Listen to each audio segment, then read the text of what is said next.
City Council has repeatedly endorsed a vision of a more compact and sustainable urban form in its planning documents, such as the Municipal Development Plan and the Transportation Master Plan. The current West LRT proposal of both route and low-floor train technology are the embodiments of those visions. Better decision-making processes result in better decisions, as is clearly the case with the proposal before us today.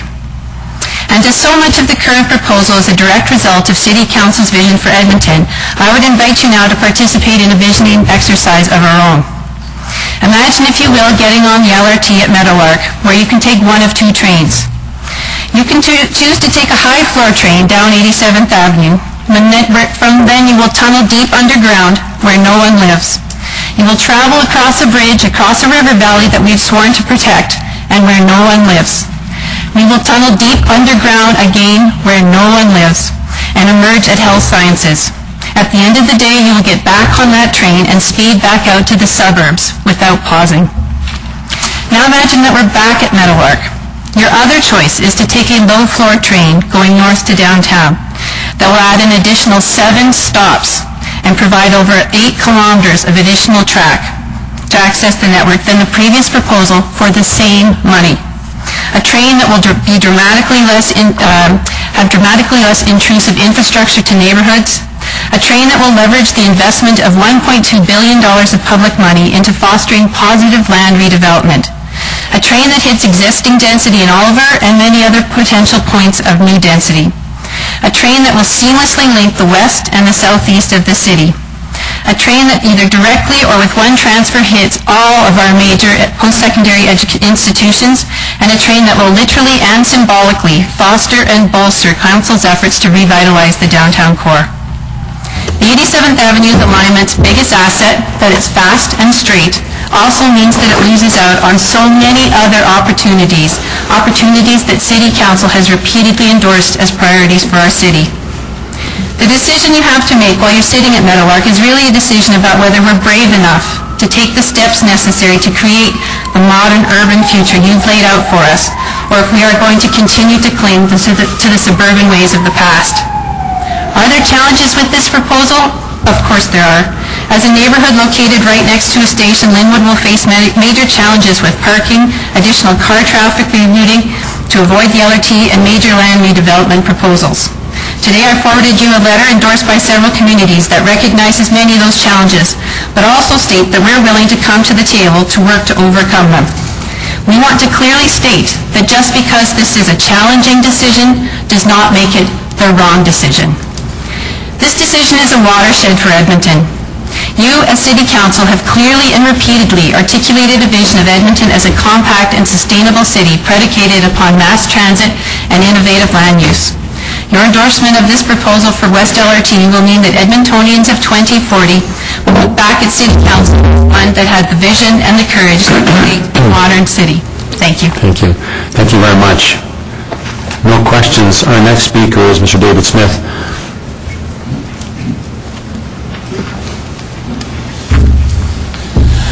Good afternoon. My name is David Smith. I'm the current president of the Parkview Community League, and Nancy's made some excellent points. She and I and Laurier President Ray Jacobson have been working together for about the last year and a half on this issue. And I'm not going to repeat her points because they're well made. I will say that since April 2008, I've been involved in this process as a Parkview resident because the route directly impacted me.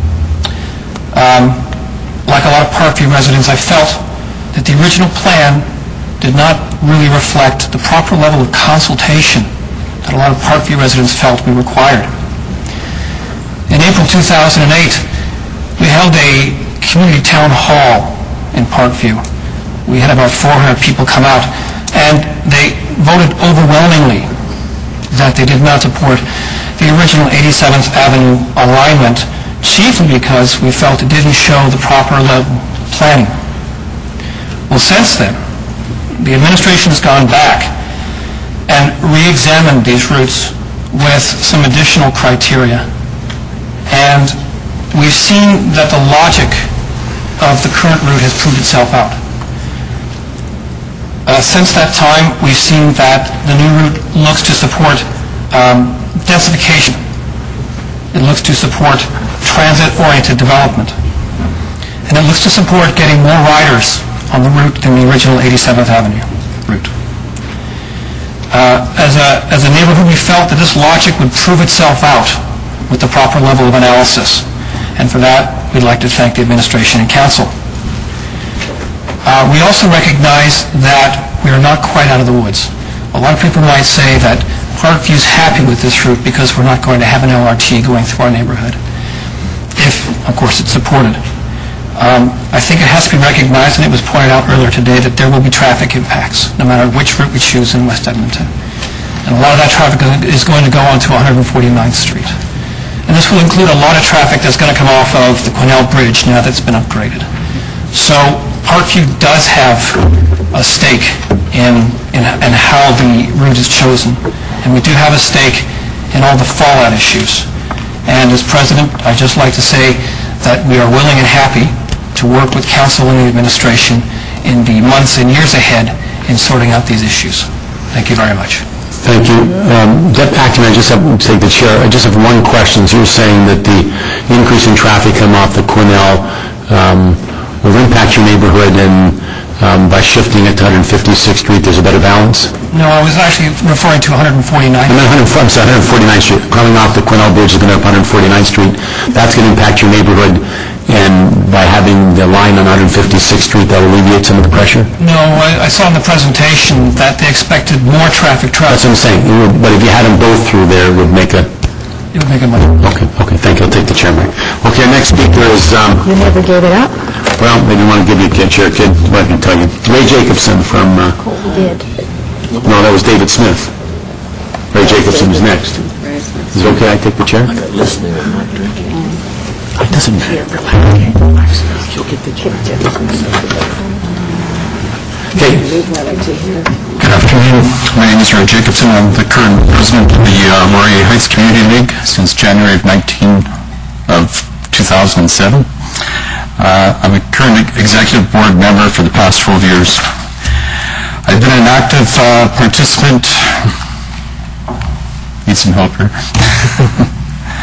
I've been an active participant in the West LRT as stakeholder representative since August of 2007.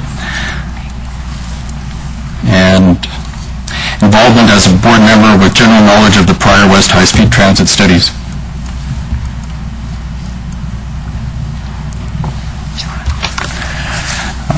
How do you go back? You want to go back?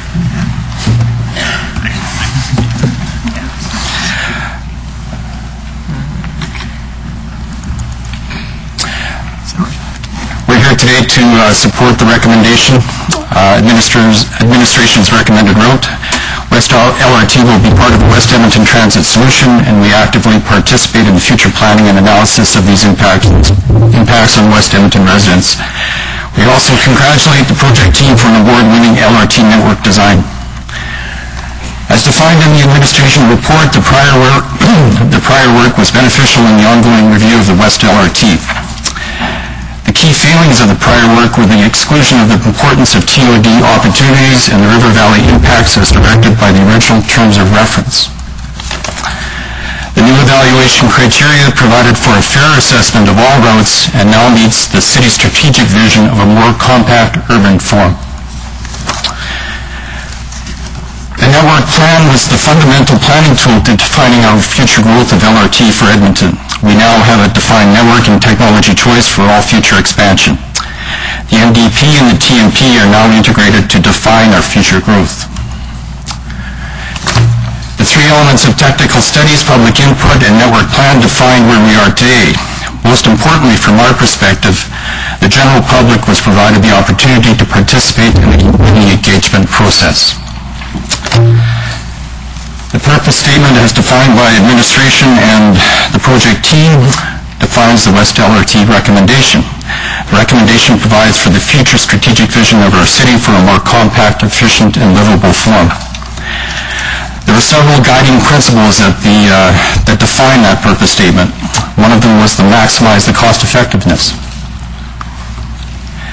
All corridors reflected similar costs at this level of screening, but I believe the risks for cost impairment are greater with the alternative